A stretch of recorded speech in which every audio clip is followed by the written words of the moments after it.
Hey, Curt Hennig fans. Hello, and welcome to another episode of Curt Hennig Was the Best. Change My Mind. I'm your host, Steph. Today on our Perfect Podcast, we're going to watch along to Curt's match with Luis Rivera. I hope that I said that right. This was a great match. I thought it was funny how Rivera was uh, he was from Puerto Rico. And then, of course, you had Curt, who was from the United States, and they're doing this in Canada.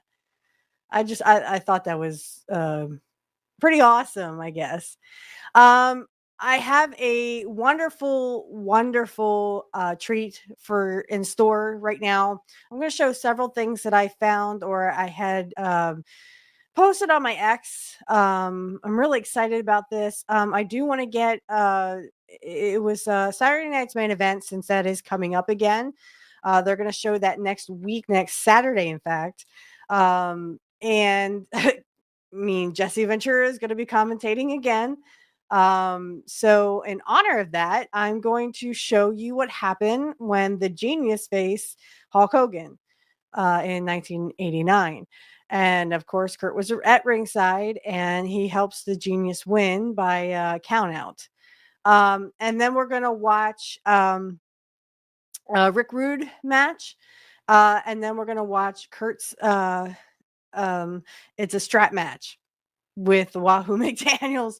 And it's kind of hard to watch at first, but for everyone who is listening to the audio, you can find this on YouTube, I'm pretty sure. All you'd have to do is look up strap match between Curt Hennig and Wahoo McDaniels. I'm pretty sure you'll be able to find it on there. But this is on X. So, I mean, if you are on X and you happen to find that, you probably could search for the same thing on X. If you do find it, you can watch along. The Rick Rude match, I believe. Oh, and we're also going to take a look at Curt when he was helping Vince Russo. I found it quite by accident. It was him and Roddy Piper. So the Rick Rude is against Iceman Parsons. This is Rick Rude with Percy. So this would be Paul Bearer. I think this WCCW. This might have been Georgia. This might have been Florida. I'm not sure. I think it was Georgia, the Georgia territory at the time. So, and then of course from the AWA we have Wahoo McDaniels and the strap match with Curt. But the first one we're going to watch along to, which I found absolutely extravagant, was Curt's. Well, he sort of helped Piper. Sorry, he actually helped the Genius beat Hulk Hogan by a technicality, I'm sure. No, I think this is one of the greats. I actually would like to watch along, maybe to the whole match. I don't know. We'll see. I just it mostly involved Lanny, so I mean, and Curt was sort of in the background, but Curt was trying to get a feud with Hogan going, and Hogan kind of axed it. So really not fair, but you know, as they say in life, life is not fair. Okay, so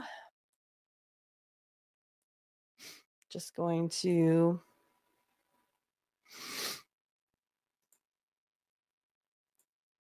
Okay, hope everyone can see that. In Oakland, last week during Saturday night's main event, World Wrestling Federation champion Hulk Hogan defended against the most unlikely challenger, the Genius.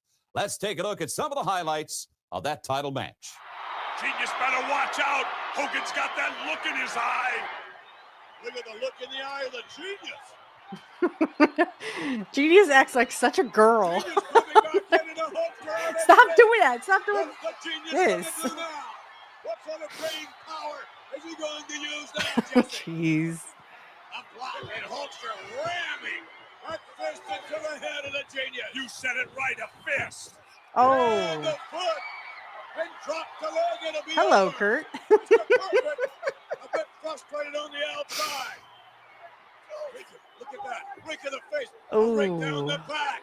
Now another one. The Genius is stooping to Hogan level. What exactly? He's going to Hogan's level of wrestling. Well, and he just did what the Genius would do, a gouge to the eyes, right? Hulk Hogan. It's just, oh, look at the Genius. Lanny. The Hulkster again. Lanny is just out there at this point. Hogan with Genius in the middle of the ring. And whoa! Technically, that should be a disqualification. What was the purpose Technically. of that? You're supposed to wrestle a man. You're supposed to try to pin a man, not Right. injure him by throwing him out of the ring. The Hulkster obviously frustrated. Mr. Perfect now out there by the Genius. What's this? Hogan's taking it to the floor. Hey, don't touch my man, Hogan. Hogan better watch out. Bad things happen to those who do that. Bother with Mr. Perfect. Genius Really. back in the Hulkster now, coming back Don't in. mess Wait with a my minute. man. Oh my, right into the head. The Ouch. championship Nice belt. shot, And the Curt. referee didn't see anything in the ring, McMahon. He didn't see it. The referee has been counting the Hulkster up. Indeed, he did not see that, and I can't believe it. Major upset. Reigns wins over Braun. The Genius. Folks, if you think that was somewhat appalling, moments after the Genius scored a victory over Hulk Hogan in that title bout, I had a chance to talk to both Mr. Perfect and the Genius. I think you're going to find this somewhat disgusting. I can't believe, ladies and gentlemen, what I am eyewitnessing in all my years of He's covering destroying the belt. World Wrestling Federation. Curt Lanny, Hennig, stop it. it is one thing for Hulk Hogan Weird. to lose by virtue of a count Stop it, to the Lanny. Genius.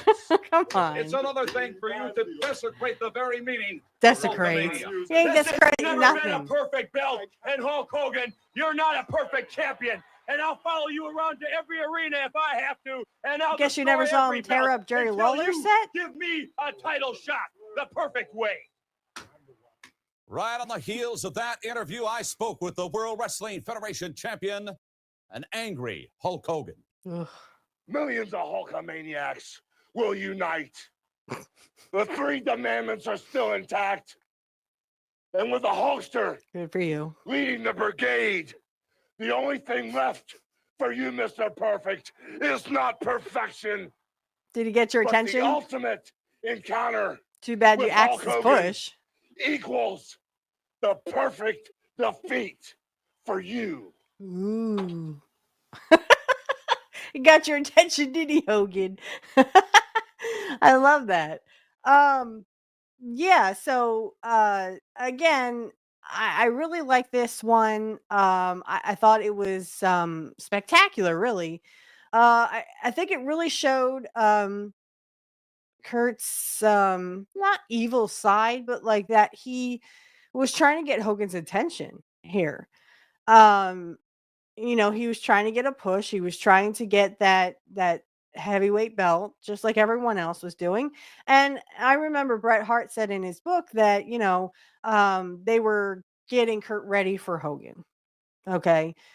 Of course, Hogan would go on to axe the push, and of course, he ended up um going against several people in '89. So at WrestleMania, he was against the Blue Blazer. That was WrestleMania 5.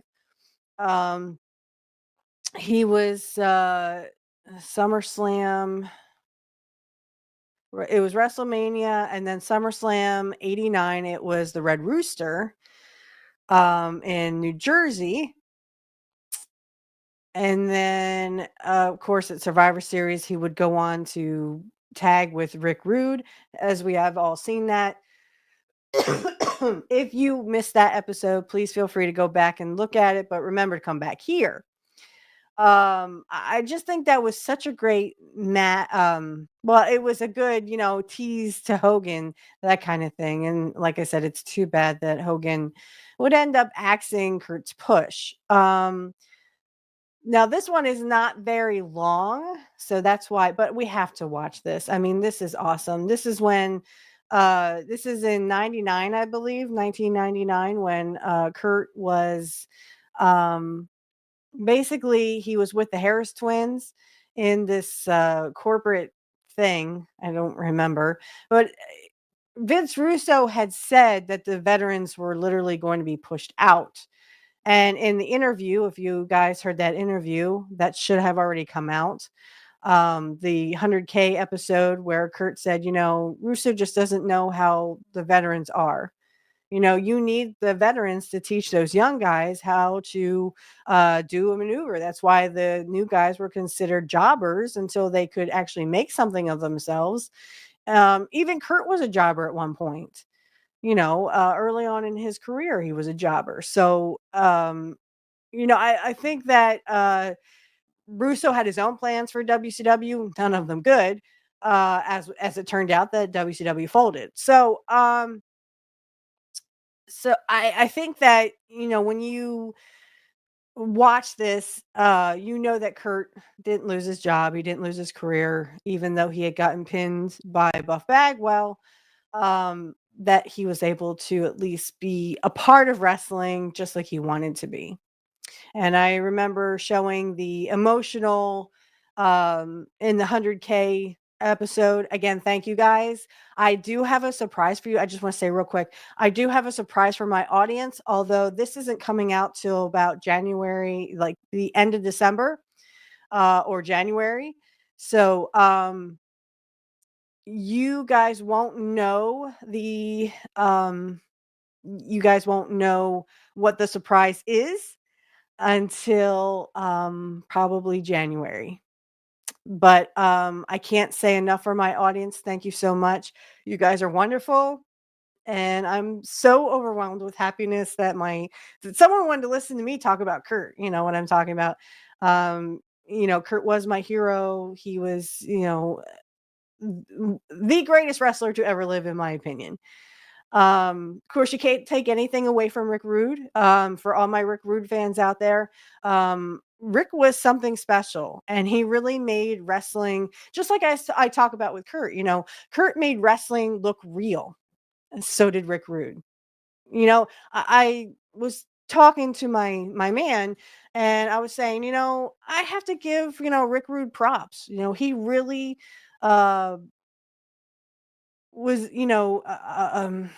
a pioneer in the making wrestling look like it was he made wrestling look like it was real, like he was really beating somebody up. um and that just shows what a great professional that both Curt and Rick Rude were in their day. I can't say enough great things about Rick Rude because he was Curt's best friend.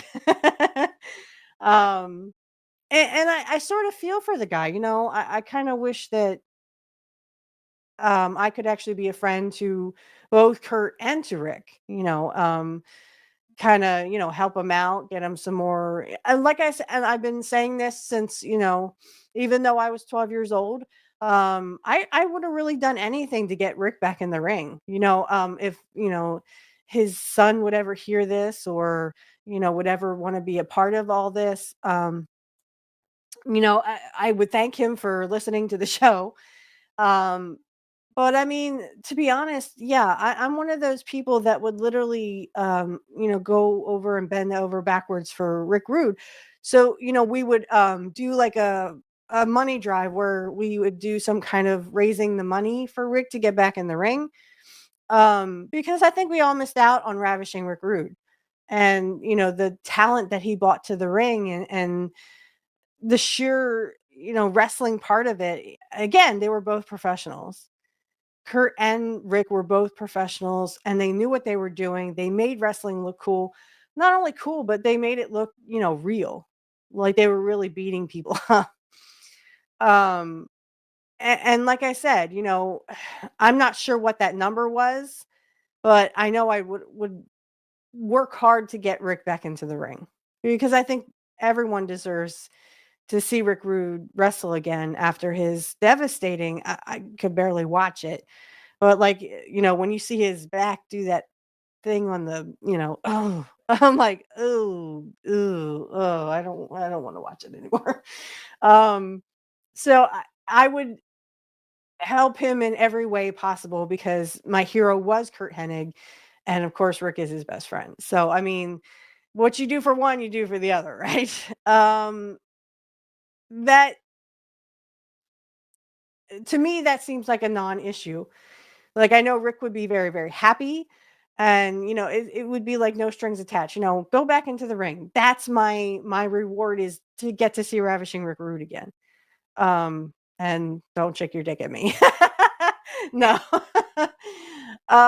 So, I mean, they made it spectacular. They made it worth watching. That's why you have, like, a Curt Hennig. That's why you have a Rick Rude, a Bret Hart.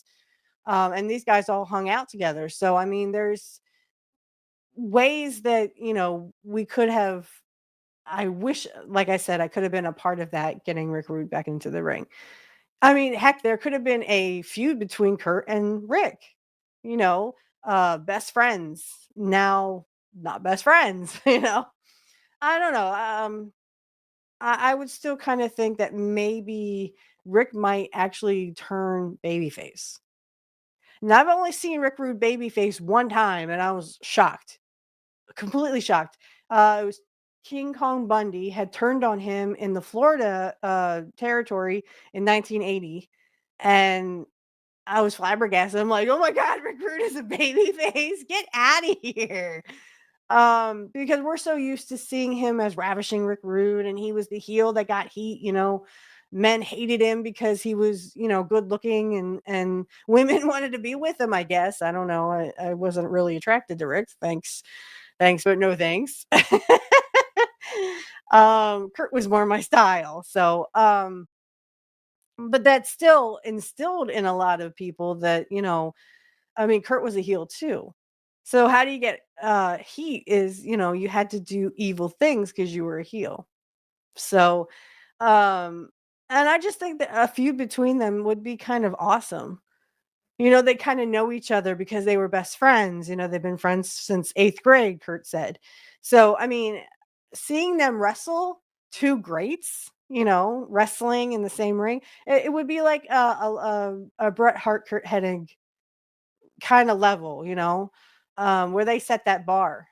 Him and Rick would set that bar just like him and Bret did. Um, can't say enough great things. I wish so much that we had seen that. That would have been a great match to see. So okay, enough of me blabbing. We miss you, Rick and Kurt. We miss you guys. All right. So this is when, like I said, this is in WCW 1999, when Kurt supposedly was supposed to lose his career. He really didn't. And then, of course, I showed you during the 100K episode, Kurt comes out. He's very emotional. And of course, he would eventually go to the back and meet with Vince Russo, but you didn't see Russo's face. You could hear Russo's voice, but you couldn't see Vince Russo. And he would, of course, have the Harris twins who would eventually turn on him. Not Kurt, but they would, the Harris twins would turn on Vince Russo. Eventually, I think they go back to WWF. I don't think that they saw a future in WCW. And again, WCW was failing at the time. So you have that. So let me go ahead and I'm going to share my screen here.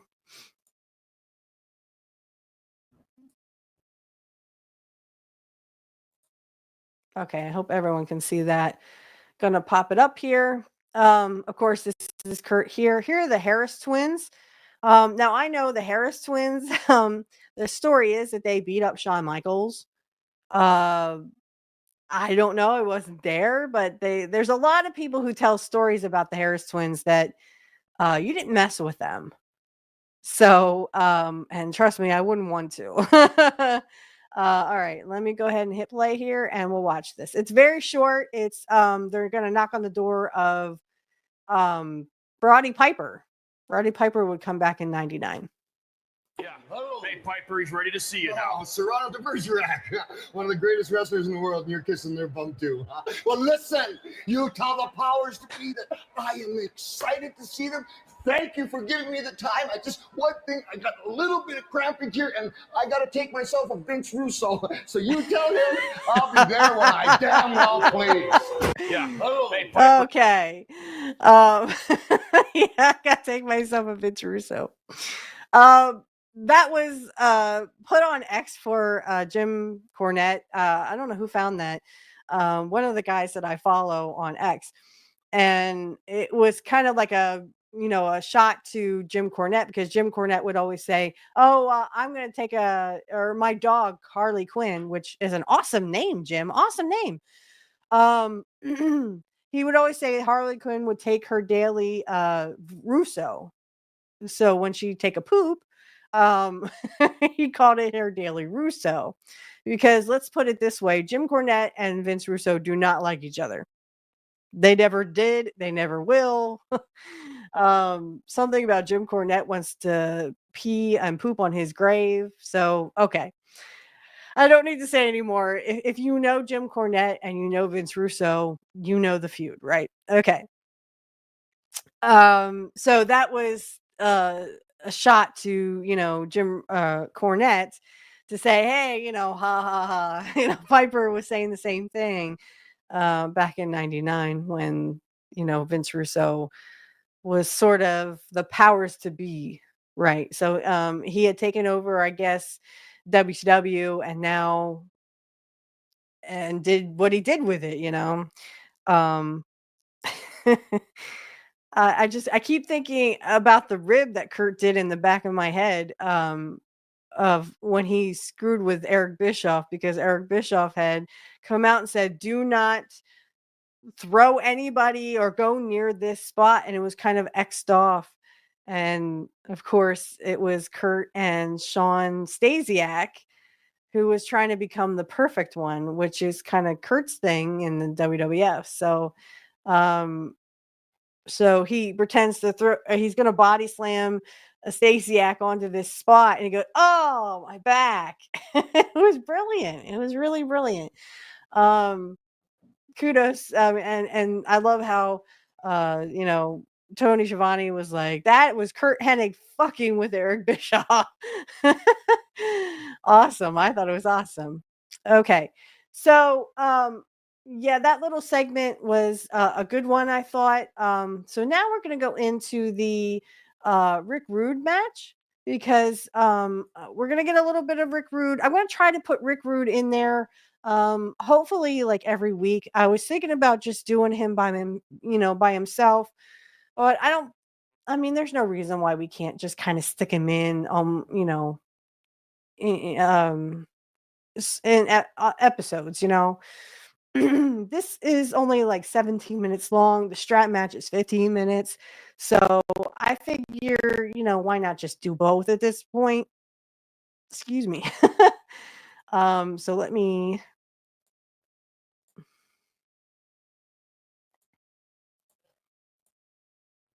Okay. Hope everyone can see that. All right, so here's Rick Rude, and the other guy is Percy. So Paul Bearer. Heavyweight Championship, one fall, 60-minute time limit. I will present the defending champion first, from the state of Minnesota, weighing 253 pounds, ravishing Rick Rude. And of course, right beside him is Percy. So Holding Paul the American Bearer. belt is his I can't manager, imagine that's Percival Paul Bearer, but it Pringles is. III. There he is. Challenging for the American title, from St. Louis, 235 pounds, the Iceman, King Parsons. Bronco Lubitsch, your referee. Iceman King Parsons and ravishing Rick Rude and the manager Percival Pringle III in the American heavyweight title match. Wow, he actually was like under his own Wrestling name. at Reunion Arena. Back at Reunion Arena for the Christmas Spectacular. A lot of folks have come in and stayed at the Hyatt Regency Hotel, which is right across the street. Had a special rate for this Percy event. said he really liked Rick. He thought Rick was awesome. He was a really nice guy. Well proportioned and I didn't expect Percy to do that. Body of Rick Rude. But yeah, Percy was really devastated when he heard Rick passed. I love those. That's what he tights. said in his one interview. Somehow Where'd you they get don't those quite tights, fit the Rick? character, and yet they do, don't they? I mean, I guess a guy who looks like that can wear anything he wants to. You talking about him or And you they talking about certainly Rick? are.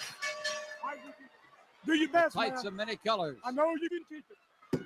Percival Pringle getting a little Is he wearing a encouragement to mic? Rick Rude. I can hear As every coach and like manager he's would do. like I'd like standing to, right next to a mention, microphone. too, as we go back to the opening of our event, a world-class championship wrestling, that Gary Holder, who sang "God Bless the USA" in the opening, is the chaplain of World Class Championship Association, and the only wrestling association with its own official chaplain. Next to Brother Whoa! Rude with a big swing. Following this concrete floor.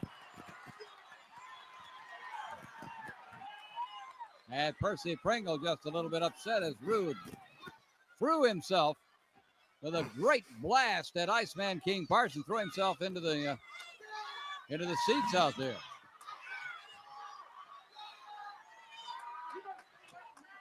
And there is Dr. Bill Sutker. Hi. Like I'm supposed to know who that is? He of the Baylor Medical Center, and he's the man who around the Oh clock my worked gosh. with Mike Von Erich. Helped save his life in his most dramatic moment. No, they're not saying Rick, so Forearm smash by Rick Rude. And Iceman King Parsons making a great move, and Rick what a Rude great is seller having a too. problem here. Threw himself Rick over was the top on rope. that Now Iceman is that all top over him. sellings, And if you you want to know, really get a man keyed up and ready to seat. go, just get Iceman. Almost A as little good bit as Curt. agitated. Yes, sir, that Christmas Spectacular. For folks even in the Dallas area, staying at the Hyatt Regency would be an experience. That's one of the most glamorous, exciting hotels in the world. And of course, the Christmas Spectacular is glamorous and exciting with Bruiser Brody. I was gonna say, Rick, what are you doing? He had Rick Rude just running back and forth across the ring while he nonchalantly waited for him to stop. Wow, Percy's really into it. Yelling at the crowd and everything. Oh, Rude. That had to hurt. Rudely handled by Iceman King Parsons. You better watch him, referee. He pulled his cut. He picked him up by the tights and brought him down. Now Pringle is complaining, but Rick Rude. Okay, he picked up Injure his spine. He's trying to injure his spine. I know what he's doing. He pulled his tight. Oh, he's trying to Russell injure his Pringle is spine. agitated. Dang, Percy. Really agitated. Well, he was relentless. Percy Now he's Pringle threatening the other surprised everybody, I guess, when he came to town and started making a lot of wild assertions. Well, he's been pretty well true. Even before he got here, Rick Rude won the American title. Then he came in and signed up the missing link. And Rick Rude has maintained an unbeaten record. A lot of excitement. He turns around and tells him to shut up. Fans in San Antonio having a Christmas holiday Wow. spectacular. San Antonio, a lovely city. I look forward to all the excitement of the World Class Championship Wrestling around the holidays, around Christmas. Right now, we're in the American Heavyweight title match. And the champion with the multicolored tights. Just doing a little hair pulling and talking to Percy Pringle, who got the attention of Rocco Lewis long enough that he could pull hair. He being Rick Rude to put Iceman King Parsons down at the point where he is right now. With Got the brains, he has the power. Ask him, Lubitz. Ask him to give it up. Wow. Percival Pringle probably puts on I more of never the saw this conversation. match before, so, Anyone, you know, maybe, I was waiting for this quite as show, much as you Jim know. Cornette did when he was in here. Jim Cornette. Pringle is a talker. Well, of course. From Alabama, from Mobile. He is a talker. Jim was a good talker, too. Underneath is Iceman whacking away. Oh. Fighting underneath with his left hand. And down again goes Iceman, and the count is on by Brocco now for that hair pull. Yeah, I saw that, yeah. Rick Rude. He had the tremendous physique. Rude, rudely handling now. Iceman King Parsons. Rick Rude. Oh. I gotta find Finishing that home match is called of the Rude Awakening. Rick when he was a baby face. We had asked him about the fact that it looked like the old DDT, but he had refined it. I wonder what the tattoo means. Why does Rick Rude have a tattoo of Anchor? Percy the Third. Rick Rude, he's doing the work. Percy's doing the talking.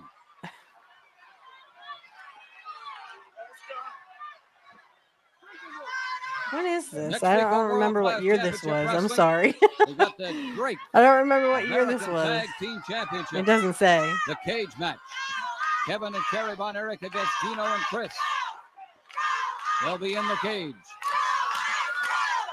Go, Rick, go.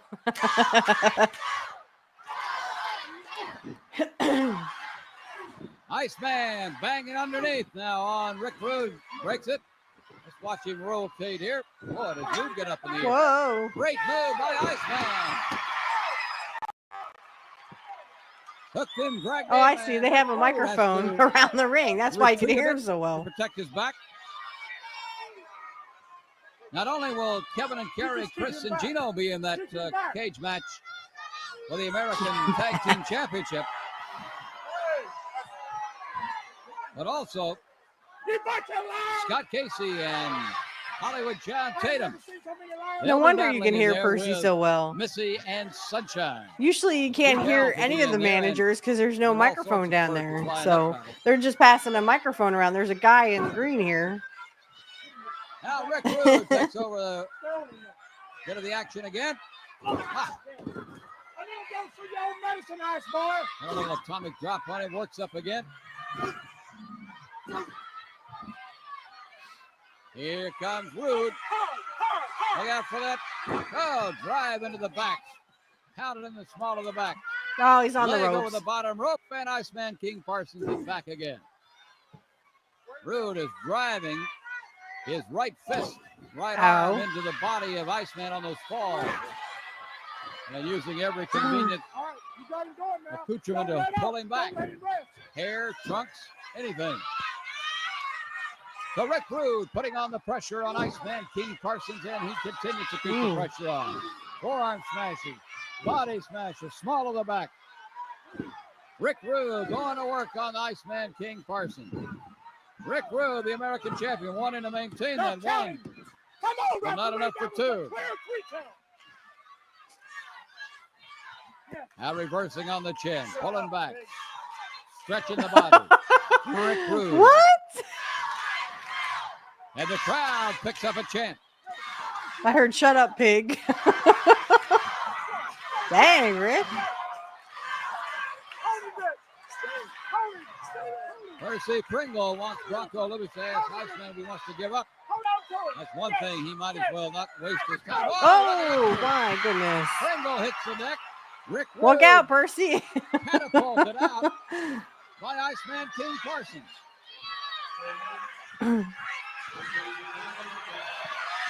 Rude is back. Iceman trying to recover, and Rude's right back on top of him. Is it? Now he got an abdominal body stretch. Iceman, he's all right. He's hanging in. Hurting, but holding on. Yeah, Rude has the Oh, he's trunks holding on down to the side tights. there. Marco Luby taking a look, just missed it. Right back again, pulling the trunks again. Don't let the ref catch you, Rick. Beautiful, beautiful. Don't let the ref catch you. Rick also has Now, one quiet, Percy. You're not supposed to piece tell of him. Iceman's hair in his hands, pulling him back with one side and then the other.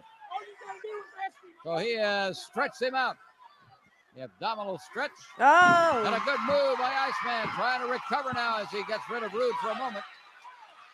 Iceman, oh, doesn't have much chance to recuperate. Rick Rude moving again with a bear hug. Bear And hug. put Oh, those boy. strong, sinuous arms around him. Jeez. Tugging away. Rick Rude trying to defend. I his don't think I American would ever Heavyweight wrestle Championship. Rick Rude. Check that one off the list. Okay. Speaking of Christmas and the holidays, There be none of folks me down in left. Austin, the capital city of Texas. There's a Christmas holiday spectacular coming your way. The world-class championship wrestling.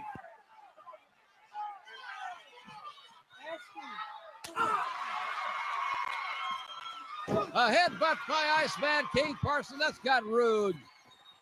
Kind of shattered for a second. Get the Iceman up. Nice kick. Let's see if he can move on in and take advantage. Good knee lift to the head. Rick Rude now. Shake it up for the Iceman. Is shaking it. Iceman got all the rhythm going now. Up and over. Ouch. Iceman back to work. Iceman King Parsons another headbutt. That had to hurt. Jabbing, and now crossing. That's the move that Iceman loves to make. That right, and then the left cross. Rick Rude from Minnesota. Look out, here's the Iceman from St. Louis missing.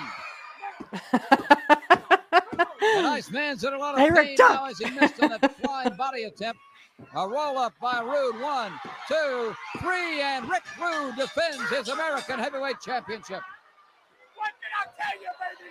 What did I tell you? Rick Rude takes advantage of an Iceman mistake, and here is Mark Lawrence.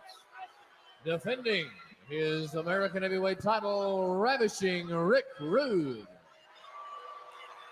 There he is, the American Heavyweight Champion, defending it successfully here on World Class Championship Wrestling. Am I supposed to think about that? Percy Pringle is all agitated. He's kind of like acting like a matador out there. Oh. There goes Pringle. Iceman takes a bump. Now Rude comes after him, and the battle goes to the floor. Look out. Iceman taunted by Percy Pringle. Oh, there he did that. Rude awakening into the concrete floor. And That was Brockovich is furious. okay. That was just a bulldog, but Smashing Iceman DDT. King Parsons' forehead into the concrete floor. And good night. That could really be a dangerous not a bulldog, move. a DDT.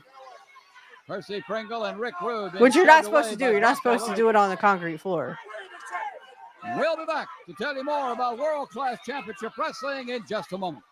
First time I'm watching Still this. working on Iceman King Parsons on ringside. We've come back to talk to Percival Pringle III, manager of the still American Heavyweight Champion, Rick Rude.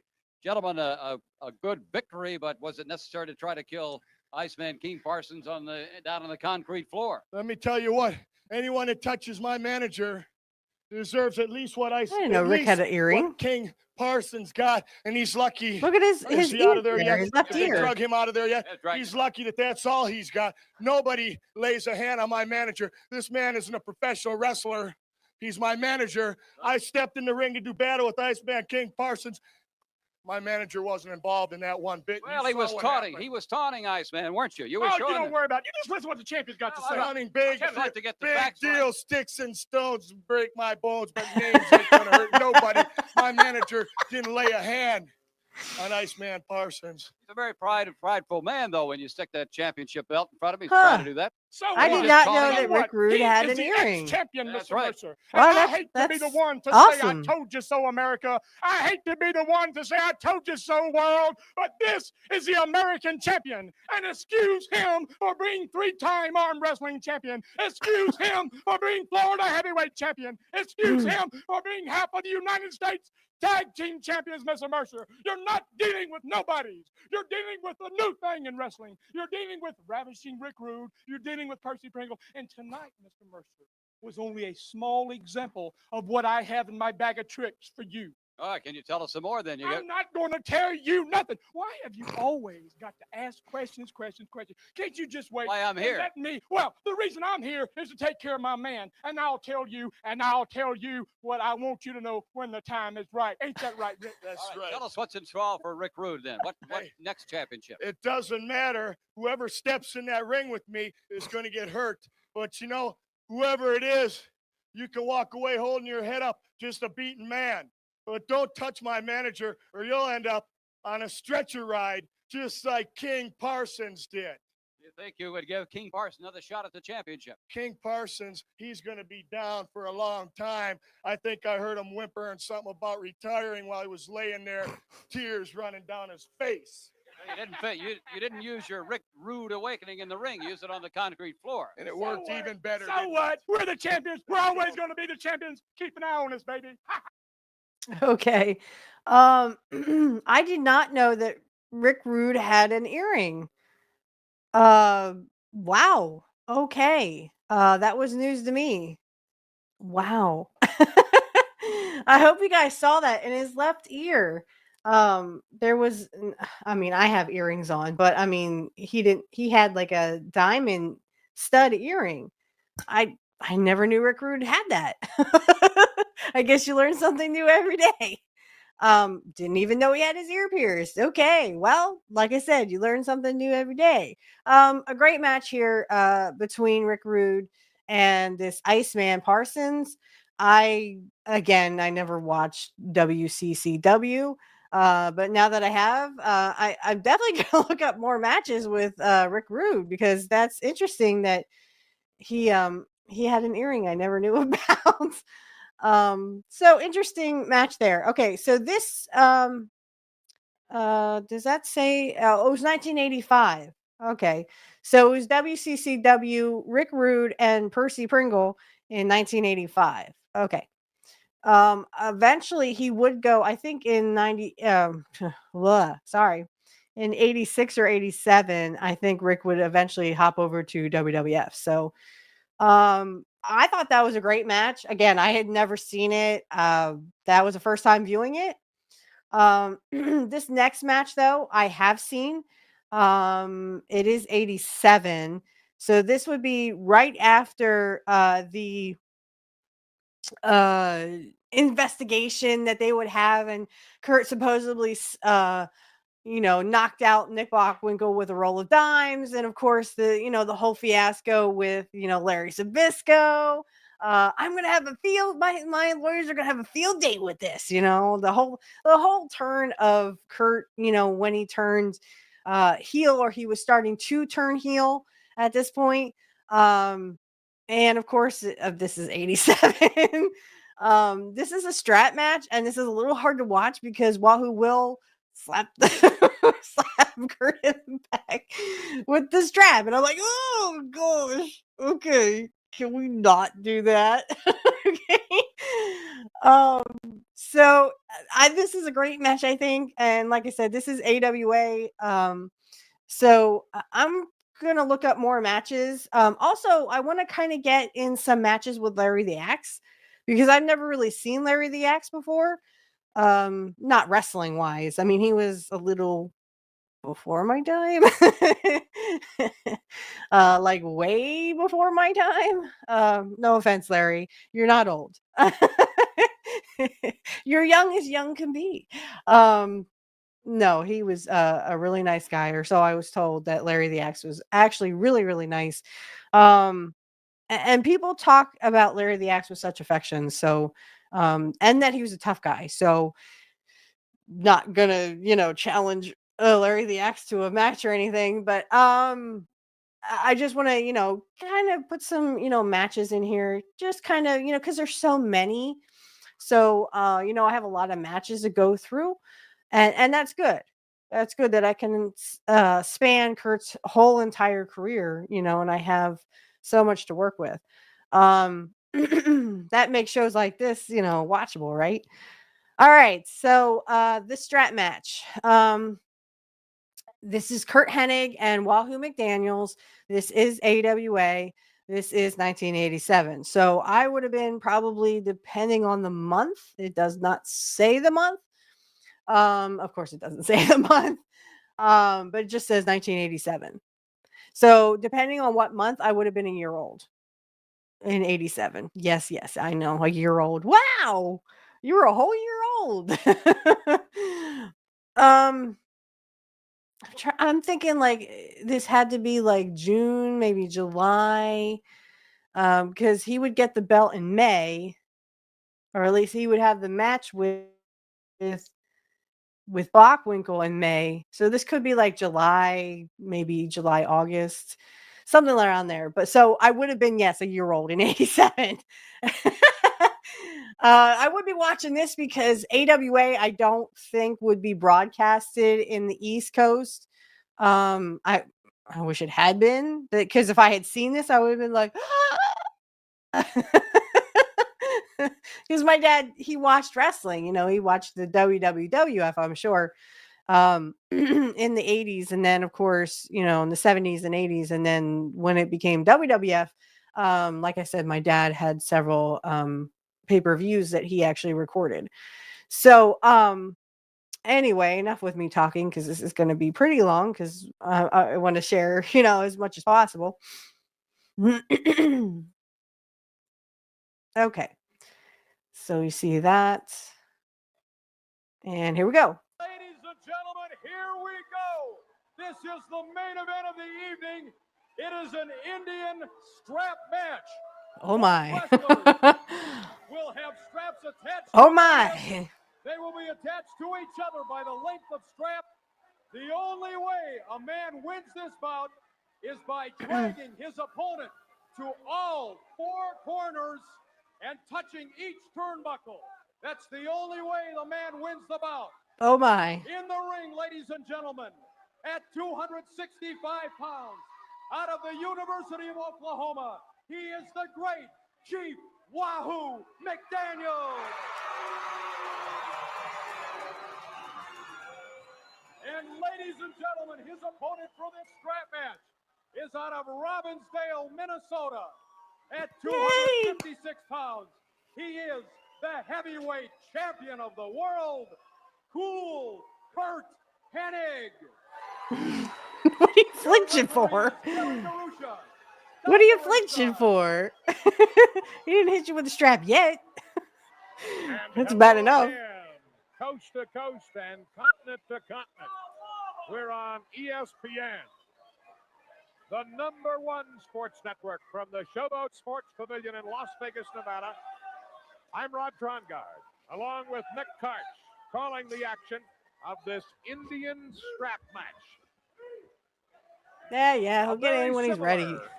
Jeez, ref. Was held in this very ring not all that long ago between Wahoo McDaniel and Boris Zukov.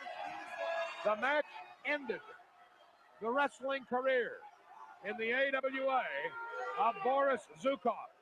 And I would have to believe that the heavyweight champion, Curt Hennig, has to be thinking of that very, very thing. This is a match that can indeed end a wrestler's career. As you said, Rod, Boris Zukov, after he took one of the most ferocious poundings I have ever Come on, seen Curt. at the hands of Wahoo McDaniel, curtailed and ran, left the AWA, and now Curt Hennig, as you said, he's Baby, got we're to all be in thinking it. about that you gotta take the strap. a man who is a master of this I kind of remember a match. when that many Portland over the match. years, He's like, and to I my ain't been knowledge, whipped that Wahoo hard has since I was never 5 years fought an old. Indian I'm like, strap match. what? And why the heavyweight champion of the world would sign for such a match, I will never know. Money, of course, is. It was one of a the big, promos I big showed factor. from Portland. But how much money I'm like, does it take no. to jeopardize your entire career? Well, Wahoo is facing the same thing. However, Wrestle. Curt Hennig is definitely out of his Okay. element in this match. I'm down. I don't know what it is with Curt Hennig. Wahoo. We know he's sitting on top of the world right now as the heavyweight champion. We know that he's up in the clouds, but Wahoo. you've got to realize what you're facing here in Wahoo McDaniel in this kind of a match. Ooh, hey now. Curt Hennig is very reluctant to lock up with Wahoo, and he caught a strap right across the head just to get things going here. Mike Field, our director of the club, has just Oh, jeez. is a dream match. That had to hurt. Which was won by Wahoo Oh. McDaniel following his victory in Sorry. the Battle Royal. I did see this before, but I'm like, ow! Right here, and to the winner of that came the strap match with the champion. So thank you very much for Yeah, ow! these details for us. We're seeing if he's bleeding. Curt Hennig. And you see what is happening as Wahoo has that strap securely cinched around the neck of the heavyweight champion of the world, who goes to the eyes. Well, now it's a little more I don't know. He's talking to him, but I don't know what he said. And not Curt Hennig. Don't do that again. I I don't thought know. the champion had a little more sense than that. That's a sign his depth. Oh, not in the head, dude. Come on. He's taking a pounding anyway. Ow. I I say slap him in the head. He'll be slapping you in the head. Slap him in the head. A minute or two. As Like, keep it on the chase. Wahoo McDaniel has been involved really in every type of match. Indian strap matches, pole matches, chain matches. But right now, give Curt Hennig. What are you yelling? And I can't. No rules. No rules. I'm breaking the lead. Right above our microphone. Well, thanks. We really want you to know that.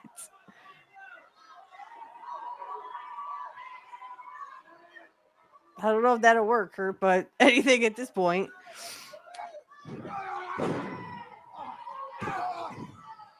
Wahoo McDaniel now on the receiving end of a pounding from the champion of the world, who is trying to rip open the forehead, and he has. The dangers of a match like this are so greatly numbered, and it's most difficult. Oh, no, that's not things. But each and everything that happens in a match. That was a good one. That'll get you heat. That's what I think of Indians. It is Curt Hennig. Wahoo McDaniel has No, that's not.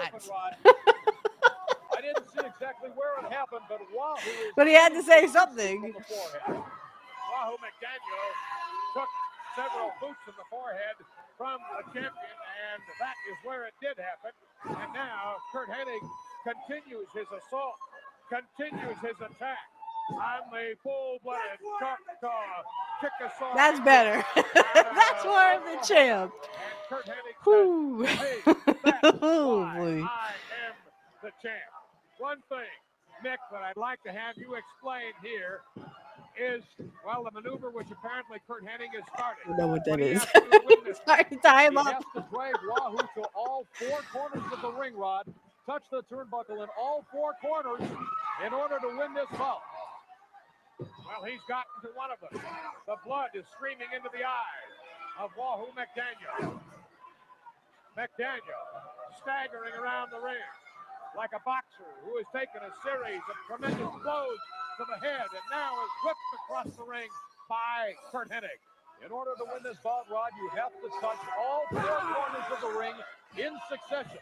Not just at any point in the match, you've got to literally drag your opponent all the way around the ring at one time, touch all four corners. Oh, that's not good. Choking maneuver here as indeed Curt Hennig is choking the breath out of Wahoo McDaniel, and he now goes to the first corner. And corner number two. Can he do it? Wahoo McDaniel hangs on to that lower rope. Oh. And a double boot to the head of Curt Hennig. Oh, what a brutal, brutal match we have going here at the Showboat Sports Pavilion in Las Vegas, Nevada. It is called the Indian Strap. No thanks. And now it is Wahoo McDaniel who is coming on. When Wahoo McDaniel hits you with one of those chops, it's like a sledgehammer right across the chest. He almost knocked Curt Hennig clear out of the ring with the last one. This isn't an alley fight. It is an alley fight is tame by comparison to this. This is a no holds barred. Almost like a street fight. And look at that. Oh. Tossed him across the ring by the throat.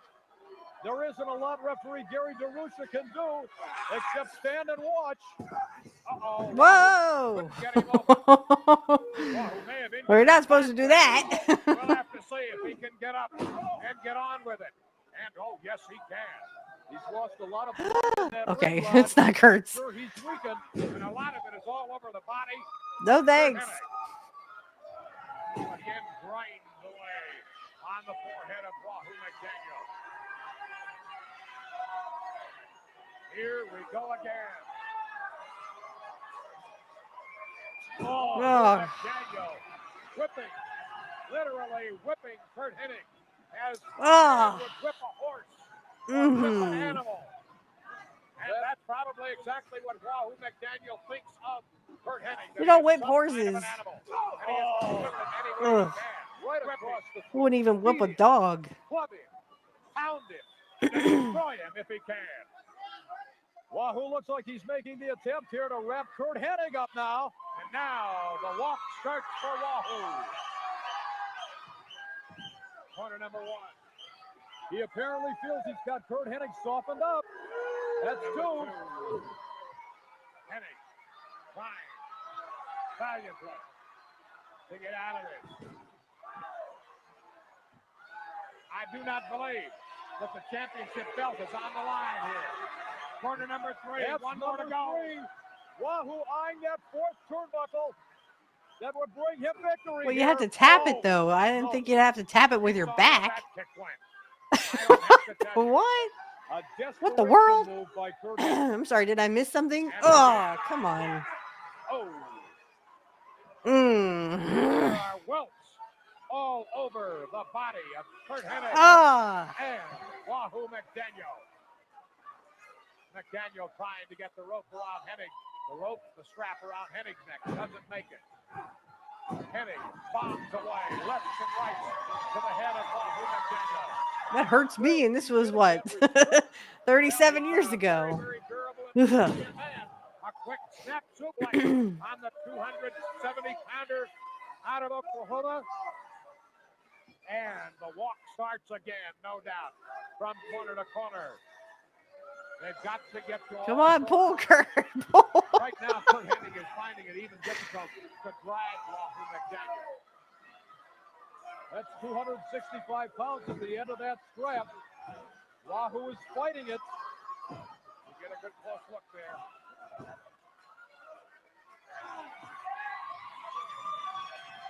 Anything goes. Absolutely anything goes.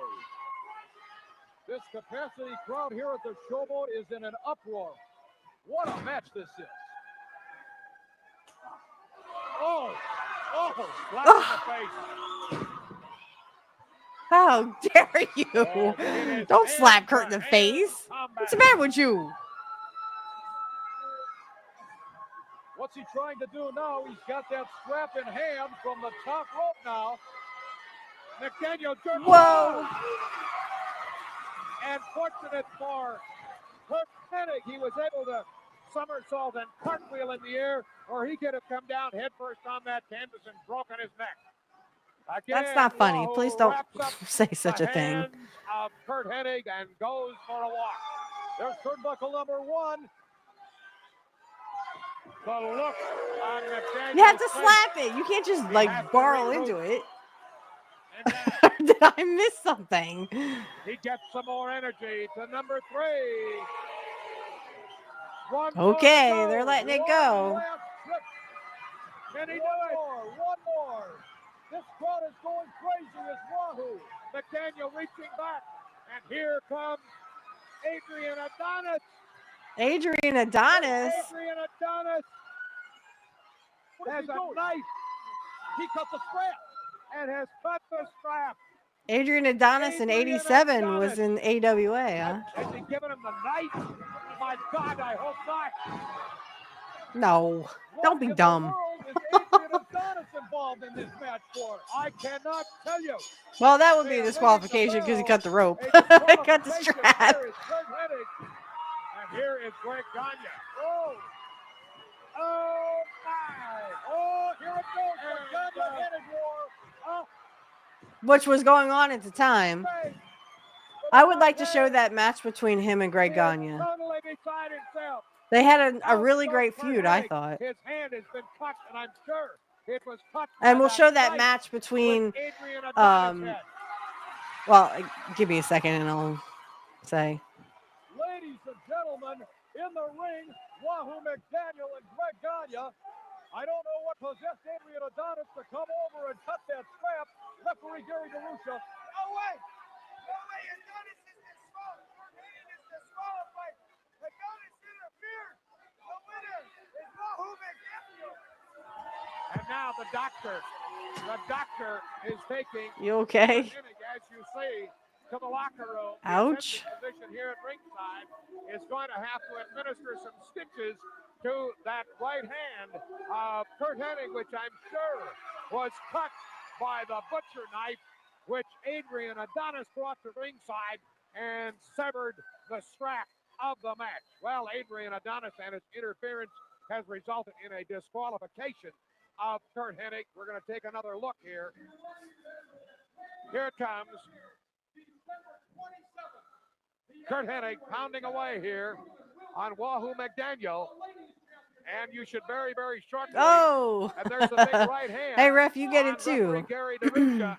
You should very, very shortly be seeing Adrian Adonis coming into your picture with that huge butcher knife to cut the straps.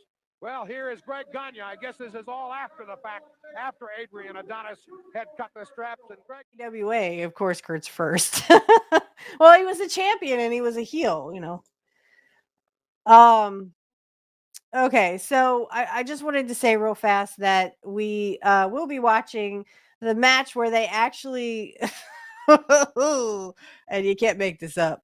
They actually strap Vern Gagne and Larry the Axe together because if one tries to help their son, the other one pulls them away. We'll watch that one. That was actually good. That was Curt and Greg Gagne. And like I said, there is I don't know if it's that one or if there is a different match where Curt goes, I'll go get my little sister to beat you up. And I'm like, how little are we talking here? We talking like little baby sister, like a little toddler? You know. Okay, so I hope you enjoyed those. I think they were excellent, and I can't say enough great things about them. I was really excited to share those with you. Again, the Rick Rude one, I was not I didn't expect that at the end there. And then of course I saw the earring that he had in his ear. I was like, Rick Rude had an earring? Get out. I mean, cool for him. I just that was kind of popular with guys back then, though nowadays guys get both ears pierced. I don't know why. But I mean, usually if you had one pierced, it was like a sign that you were cool or something. My dad used to have that, you know. But then he let it go and it shut on it. And so anyway, let's get to the match. So this is Curt and Luis Rivera in Canada. Like I said, Luis is from Puerto Rico and Curt's from the United States, and they're in Canada. So it's quite a match. Let's put it that way. All right. So you're going to see Gorilla and Bobby Heenan. They actually went on site to Busch Gardens in Florida. Now, I've never been to the one in Florida. I've only been to the one in Virginia. That's where we had our senior trip, actually. So, yeah, this is a great match, I think. You see Gorilla there. Please don't start. For everyone who's listening to the audio, what I want you to do is go to Primetime Wrestling. It's season 4, episode 48, December 12th, 1988. And again, you should, we're at 42 minutes, 26 seconds in, and you should see Gorilla and Bobby Heenan. Okay. We're going to hit play now. To come, especially Brother Love. Usually I send. That's where we're headed for, Brain. The loop. We're going on that next. You better have a rubber suit on. You take me on the loop. I'm not going on the loop. Isn't this great? Admit it. You're having a good time. I don't know. I've never been to the one in Florida, like I said. Where are we going? What's the difference where we're going? You're on a train going around the park, I suppose. Up in the tree. It is not. We're going to take a look right now at Mr. Perfect against Luis Rivera. Let's give this a thought, Brain. Mr. Perfect is one of the 30 men involved in the big Royal Rumble on January. We're going upside down. We're not going upside Train doesn't down. go upside down, kind of like the monorail at Hershey Park. The monorail just went around the park. It didn't go upside down. From Puerto Rico, weighing 250 pounds, Jose Luis Rivera. Quite an international matchup here. Hails from Robbinsdale, Minnesota, weighing 256 pounds. Here comes Mr. Perfect, Curt Hennig. Hennig. Hello, everyone. I'm Sean Mooney. Joining me here in Toronto is Lord Alfred Hayes. And I mentioned we had an international matchup here. We've got Jose Luis Rivera from Puerto Rico. So dark. Of course, from the United States, and here we are in Canada. Yes, Yeah, they're in nice to be up Canada. here, Sean. You'd think they'd have better lighting. Alfred Gorilla Monsoon has told me many times. Hello, Dart Curt. Here, very special in his heart because it was the first place he wrestled. But you say you also love to come to Canada. Yes, Here in Toronto. Strangely enough, this was the first place where I met Gorilla Monsoon. Really? And that was quite some years ago. And yes, it holds a spot in my heart too, Toronto. It's really a lovely city. Well, there he is, Mr. Perfect, a man who believes he is absolutely perfect. He We have is. seen him do some amazing things.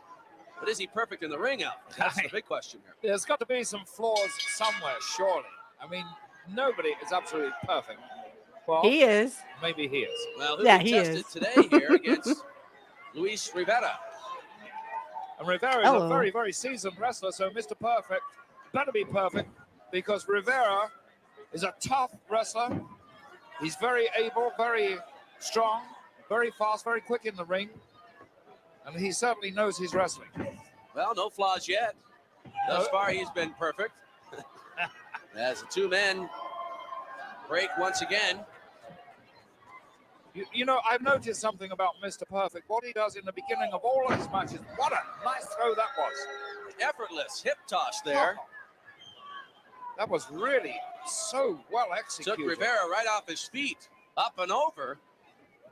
I was going to say, I've noticed with Mr. Perfect that he sometimes tests the firepower of his opponents in the beginning. He just sees how hard they can hit, how well they can wrestle, and then he formulates his I think plan there's a accordingly. fan over there that really likes Well, Curt. he's sizing up Rivera You right got that now. right. I think that's what he said. Couple of very impressive moves by Mr. Perfect. Somebody got a A fan. hip toss and a body slam. Now he goes into the turnbuckle, and Rivera with a hip toss of his own. Trust And me, a I was body like, what, slam. 2 when this happened? It throws in a drop kick Um, that sends Mr. Perfect I was up 2 the years second old when this took on the place. floor. So Well, I How don't do know you like about that? that. I don't know whether he was. I can testing the guarantee you, firepower he or not definitely there, had but a 2-year-old certainly got fan. more than he bargained for. Who was Even though I sizing didn't who watch up? wrestling at Yes, 2, I really. didn't even know what it was. I think the drop kick was the final humiliation to that little flurry of moves by Rivera. I think up till then, Mr. Perfect was What's funny is comfortable I with actually what saw was Curt happening when I to was him, 4, but so, certainly you not know. with that last drop kick. He is taking his time. Well, you heard him right there. Now you got the fan. Now you got me mad. Now I don't know if that is if someone were perfect, if being mad would help you out any. I think you'd be cool and calm at all times. Yes, I would imagine you should be if you want to be No without thanks. floor. Barry Ah. versus sends Mr. Perfect, an arm drag. Mr. Perfect into the corner, came right out into an arm drag, and he's on his back right now. Yes, that was really well executed arm drag too by Jose Luis Rivera No. from Puerto Rico in the red trunks. Now the arm bar, using his leverage. Both these men are very, very athletically built, well over 6 feet tall, around that 250-pound mark, which makes a fine wrestler. Shot to the throat. No, thank you. Fist to the back of the neck. Sends Rivera in hard into the turnbuckle. He did indeed, and Rivera attempted to block that, but Mr. Perfect was too strong for him in that particular move and rammed his head in there. Now he's just pounding away at that left shoulder. He's obviously working on the left side of the body. Perfectly. Perfectly, yes. sure he'd tell you that. And now Rivera is outside the ring. Comes back in, right into a right. Big fist by Mr. Perfect. Yes, Curt Hennig gets that look on his face of really intensity, desire, and he Say has that hello to ability Baba. to gather all that energy and muster it for a victory every time he gets into the ring, or so far. Another right takes Rivera right off his feet. He's just hanging on the top rope there. Mr. Perfect sends Rivera, gets a sleeper hold on. And it looks as though he has it planted pretty well. He's got that very well applied, extremely well applied, and the referee showing a lot of concern. Wow, Rivera That had to hurt. wisely. Or at least Curt made it look like it hurt. Over to the corner and thrusting himself forward and ducking. And it's Mr. Perfect who met that top turnbuckle. Tremendous knee lift there by Rivera. Rivera a little slow here, should be in on his man. Going to say, Alfred, do you think that he shouldn't have hesitated there? No, he shouldn't have done. That half a second gave Curt Hennig a little Mr. bit of Perfect room. hard into the turnbuckle. Took about 2 steps and fell flat on his face. And Rivera in control now. One blow after another. They are amazing blows too. That Curt Hennig is still on his feet. Side headlock brings him back into the center of the ring. I think Rivera's making a mistake here. He had Curt Hennig going. Mr. Perfect was tottering around there on wobbly legs, and he changed his attack to a headlock. Right trap, Mr. Perfect goes for the cover. Got him to no. Can only hold him for one. Rivera right after him. Atomic drop. Rivera, you must be impressed with him at this point, Alfred. Keeping right after Curt Hennig. Rivera hasn't been in the ring for some time. I expected to see him a little ring rusty, just like that, for example. You saw right there, Mr. Perfect holding on to the top rope. And Rivera expecting him to come off the ropes there. Went up into a attempted drop kick. Landed right on the back Oh, of his here we head. go. Perfect flex. Curt Hennig. See this really move? time there. Cradle suplex. 3. And it is all over. A successful move. He executed. As he said, perfect. Let's make it official. Here is your winner, Mr. Perfect, Curt Hennig. Now, Yay! he calls that a perfect flex. Perfect flex. That's right. The perfect flex. Absolutely right. The way he put this on was so beautifully executed. He's a pleasure to watch when he does things like this. Look at that. Nicely taken. That left leg trapped back into that cradle suplex. So well executed for a perfect 1, 2, 3. Okay. So let's stop that. And I'm just going to take a really quick break and I'll be right back. So catch you on the flip side. Guys, thank you so much for coming back with me. So I just wanted to say some final words. I thought that was a great, match between him and Luis Rivera. I really like those matches. There is a second match with him where Curt is wearing black tights. So we will watch that. So next week we're going to have Tim Horner, who was a up and coming jobber. I think that they thought Tim was going to go somewhere. He really didn't go anywhere, but Curt does face him and it's really great.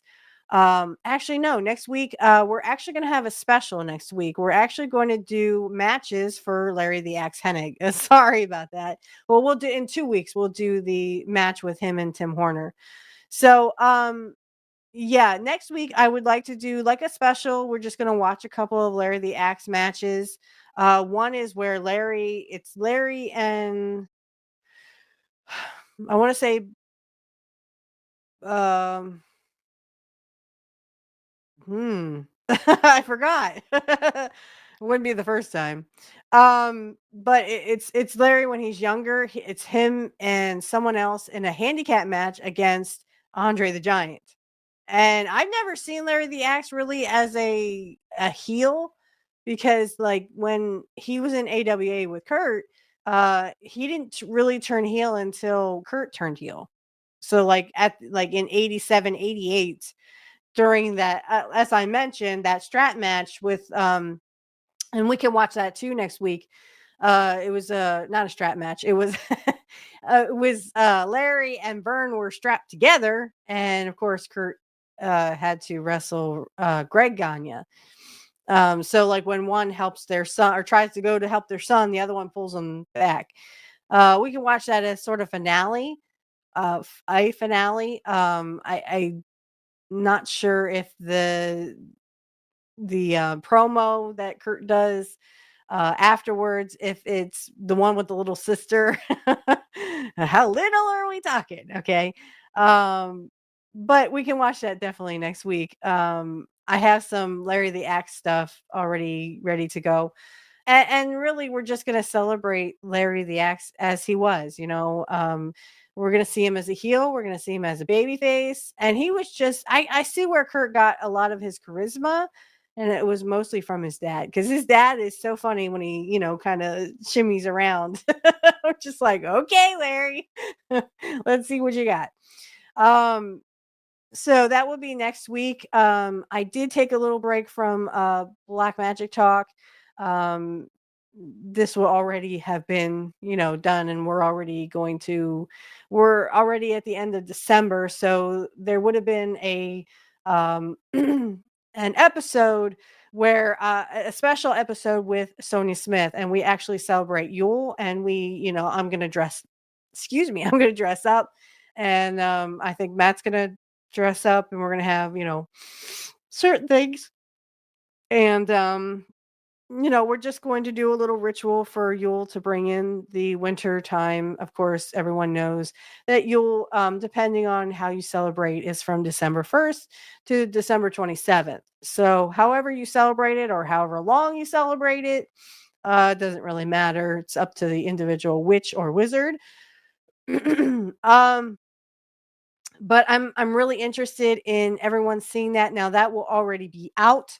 We are going to start doing some more tarot and coming up with ideas about, um, we're gonna have some more episodes, but I'm like I said, I'd like to start doing tarot for like the audience, because I know there's a lot of ASMR guys out there that like to do tarots for their audience. We're gonna start pulling a card for the audience, so like an oracle card for everyone, and of course we're gonna keep doing tarot readings on the other. Um, so stay tuned for that. And also Pro Wrestling Talk, of course, is already, we've already been doing it. So we will, of course, this is being recorded on the 4th of December.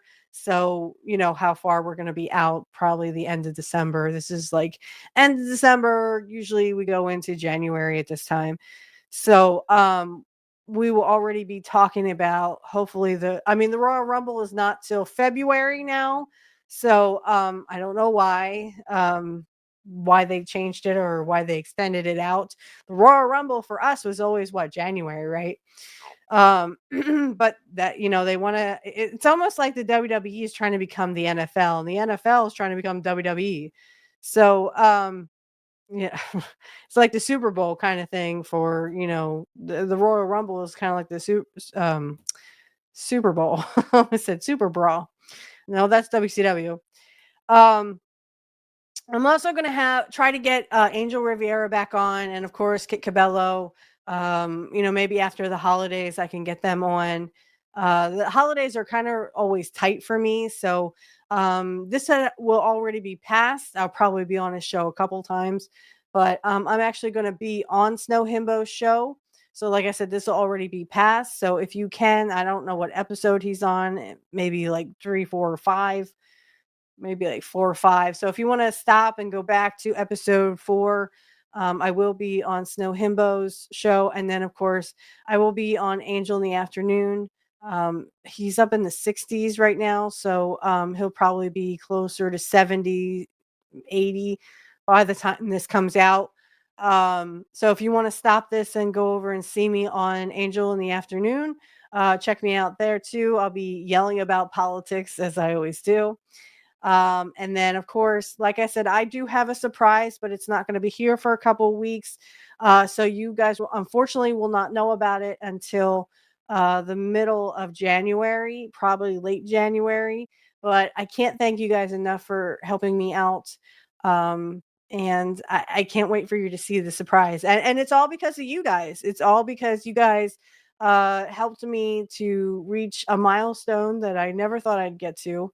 And again, thank you so much for doing that for me. And I'm so overwhelmed that I can't believe that this is happening, but it is happening. And I hope you'll continue to tell your friends and your family about me and about this show and about my other shows too. Come out and comment and, tell me what you think of the show.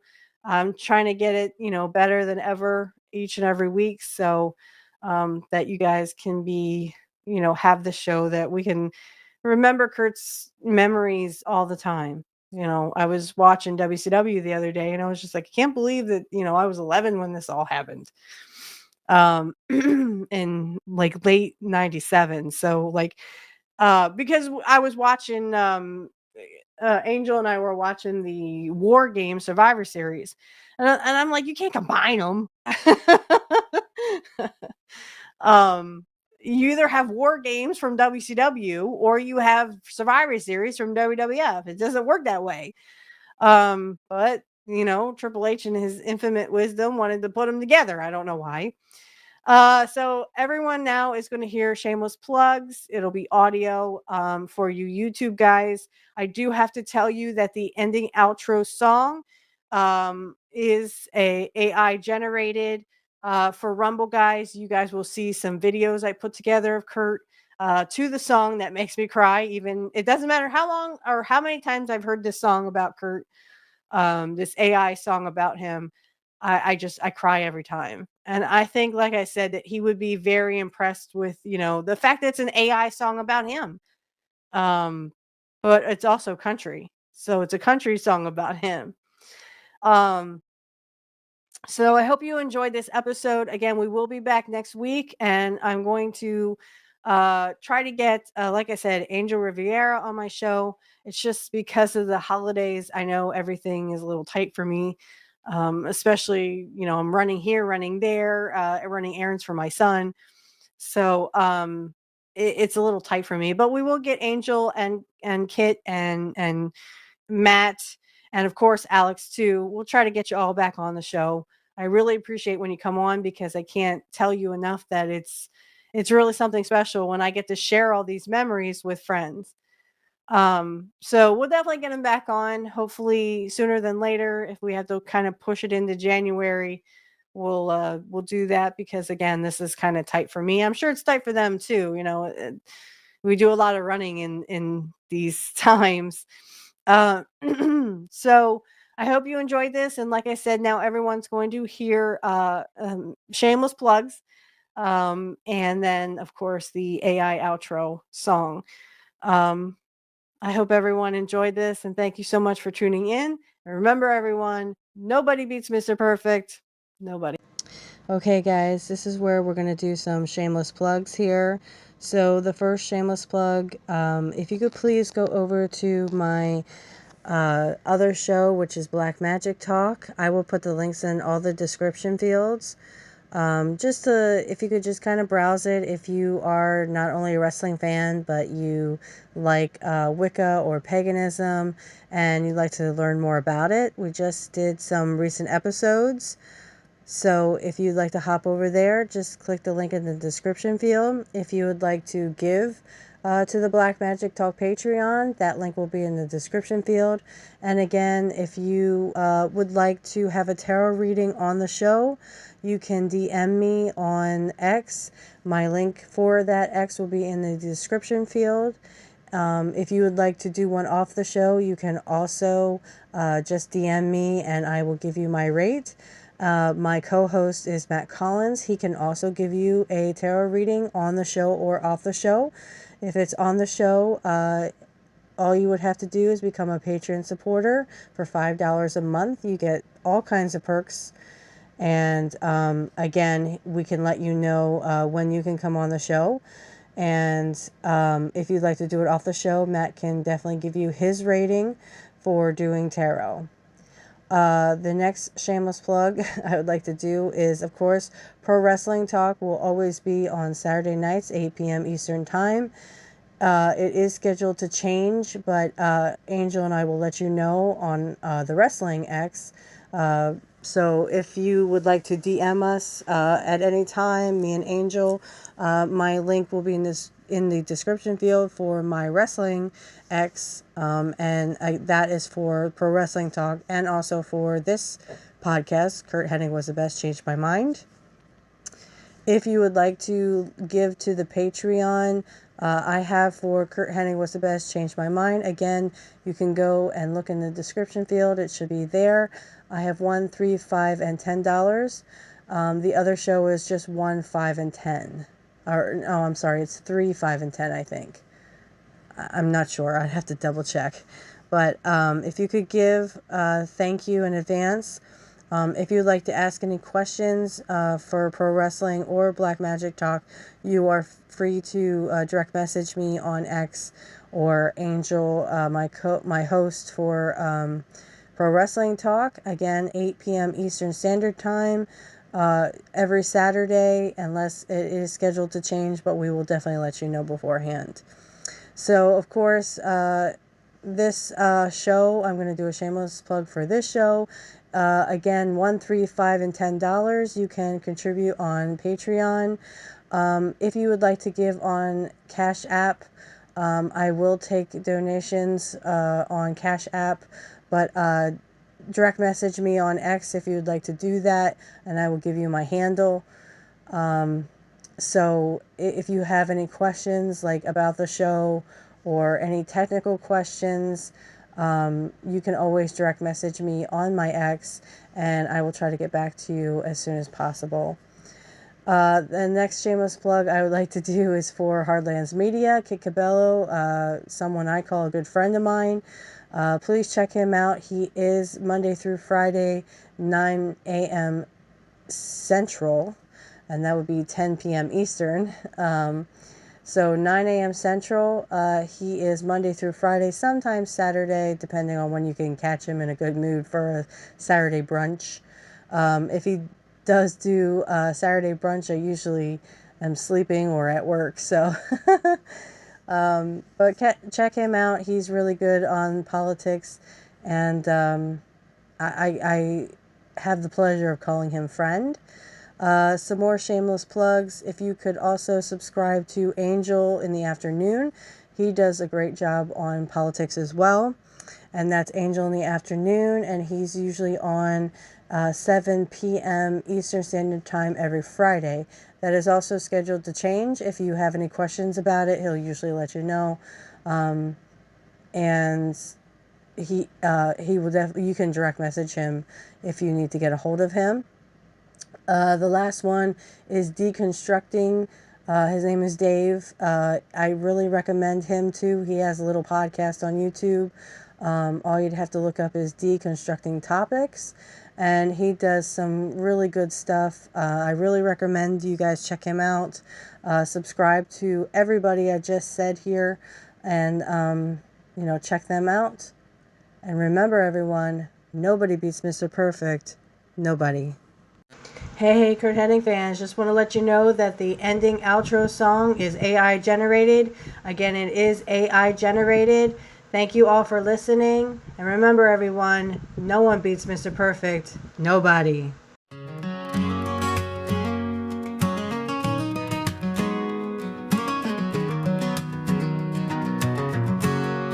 He walked into the ring, a legend set to soar. In the flashing lights you could hear the crowd roar. With a twinkle in his eye, a swagger in his stride, Curt Hennig, he was more than a star in their eyes. From the farms of Minnesota to the wrestling hall, he stood undefeated through it all. father, a friend, a hero we'd see.